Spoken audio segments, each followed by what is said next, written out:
পরিকল্পনা গ্রহণে ৬ বছর পর অবশেষে কক্সবাজারের মহেশখালীতে দেশের প্রথম ভাসমান তরলীকৃত প্রাকৃতিক গ্যাস বা এলএনজি টার্মিনালের প্রকল্প বাস্তবায়ন হতে যাচ্ছে।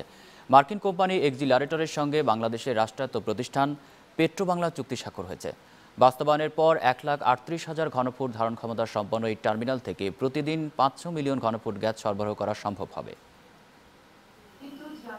সোমবার বিকেলে কক্সবাজারের মহেশখালীতে দেশের প্রথম ভাসমান তরলকৃত প্রাকৃতিক গ্যাস বা এলএনজি টার্মিনালের প্রকল্প বাস্তবায়ন ও এই টার্মিনাল ব্যবহারে মার্কিন প্রতিষ্ঠান এক্সিলারেটরের সঙ্গে বাংলাদেশের রাষ্ট্রায়ত্ত প্রতিষ্ঠান পেট্রোবাংলার চুক্তি স্বাক্ষর হয়। চুক্তি অনুযায়ী প্রায় ১,৩৮,০০০ ঘনমিটার এলএনজি ধারণ ক্ষমতার এই টার্মিনাল থেকে প্রতিদিন গড়ে ৫০ কোটি ঘনফুট তরল গ্যাস সরবরাহ করা যাবে। আর এই টার্মিনাল ব্যবহার ফি বাবদ এক্সিলারেট এনার্জিকে প্রতি বছর $৯ কোটি পরিশোধ করতে হবে।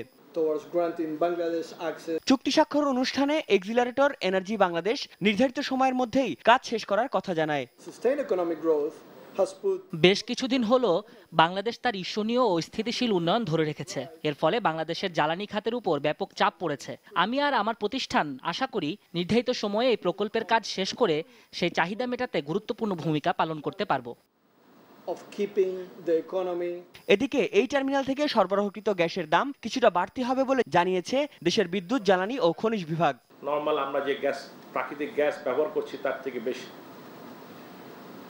আমাদের কিন্তু ডেভেলপমেন্টও হচ্ছে আমাদের ইনকাম লেভেল বেড়ে যাচ্ছে, আমাদের ইনভেস্টমেন্টের লেভেল বেড়ে যাচ্ছে। কস্টের দিক দিয়ে অবশ্যই আমাদের কম্পিটিটিভ হতে হবে আমি মনে করি। এই গ্যাস আসলে এবং গ্যাসের দাম বাড়লে এটা তাদের কাছে সহনীয় হয় এবং এটাকে একটা ভার্চুয়াল সাইকেলের মধ্যে আমরা যেতে পারি। কারণ বিজনেস অ্যাজ ইউজুয়াল মনে করলে হবে না, পৃথিবীটা সাংঘাতিক প্রতিযোগিতামূলক, সেই জন্য আমাদের সেই প্রস্তুতি নিতে হবে। সরকারি অনুদান পেতে দেরি হওয়া এই টার্মিনাল থেকে ২০১৮ সালের শুরুতেই তরল গ্যাস সরবরাহ করা যাবে বলেও জানানো হয়। একই সাথে জ্বালানি চাহিদা মেটাতে স্থলভিত্তিক আরও ৪টি এলএনজি টার্মিনালের পরিকল্পনা করা হচ্ছে বলেও জানানো হয়। এনার্জি এফিসিয়েন্সিটা এত ক্রিটিক্যাল। সাদাত হাবিবি, নিউজ 9, ঢাকা।